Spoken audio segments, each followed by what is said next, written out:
Hi everyone, it's Julianne Johnston. Today we're going to be talking about Chapter 8 of Clark and Mayer's book, E-Learning and the Science of Instruction.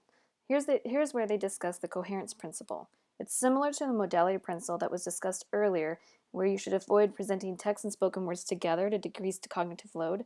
But let's see what they have to say about coherence. Rule number 1 of the coherence principle. Instruction should reduce any extraneous information by keeping it uncluttered. That's actually the only rule. It's a very straightforward concept and has a huge impact on learning, but interestingly is one of the most commonly violated principles in multimedia learning. Of course, there's a little more to it, so let's dig deeper. In 2003, Mayer and his colleague Roxana Moreno explained the idea of weeding. This refers to the need to uproot any words, graphics, or sounds that are not necessary for the learning goal. You may be tempted to add attractive animations and sounds to grab your learner's attention, but this may detract from the information you need them to know.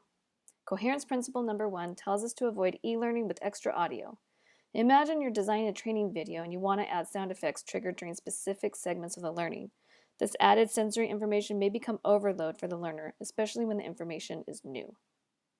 Take this example mentioned in the chapter. It's a screen grab from a military multimedia lesson on ammunitions.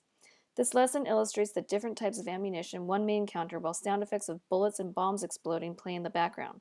Not only is it irrelevant to the information, it distracts the learner from vital information. How do they back this up?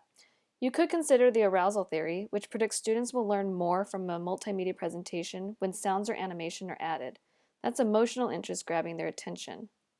Or we could take it back to 1913 when John Dewey said in his book, Interest and Effort in Education, when something has to be made interesting, it's because interest itself is wanting. The thing or the object is no more interesting than before. Now consider the cognitive theory of multimedia learning, which assumes that the learner's working memory is limited. This theory, in fact, argues that students learn more deeply when information is presented without extra sounds and animation. A second version to the coherence principle.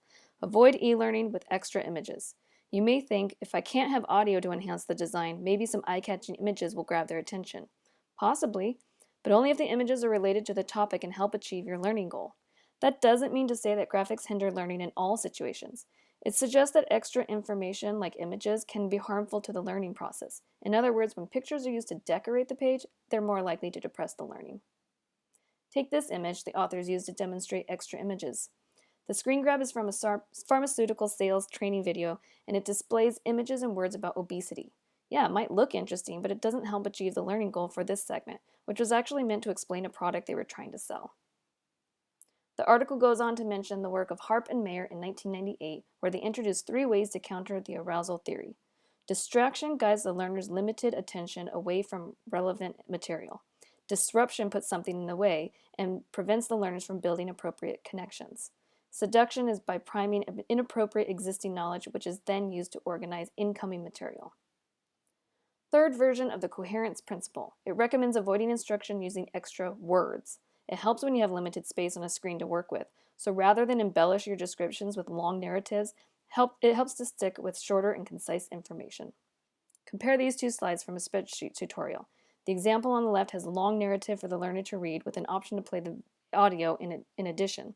This causes the learner to read along, possibly becoming frustrated while it waits for the recording to finish. The example on the right has an image with a short description next to it. Rather than embellish the text, this example keeps visuals and text to a minimum to avoid extraneous content. The author suggests 3 reasons extra words may be used in some situations. First, extra descriptions may seem interesting. Again, it's emotional interest grabbing their attention. Does not help the learning. Second, oftentimes the designer is tempted to expand or elaborate on key topics. This also distracts from the learning goal. Lastly, subject matter experts like to add technical depth or insight into the material. This takes away from the basics and can be a distraction, especially when the material is new to the learner.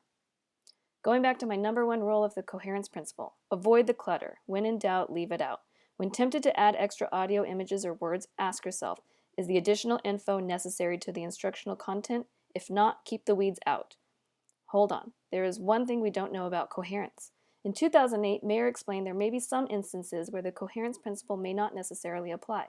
We know it's effective when applied to short-term lessons in a controlled environment, but not enough research has been done for long-term instruction.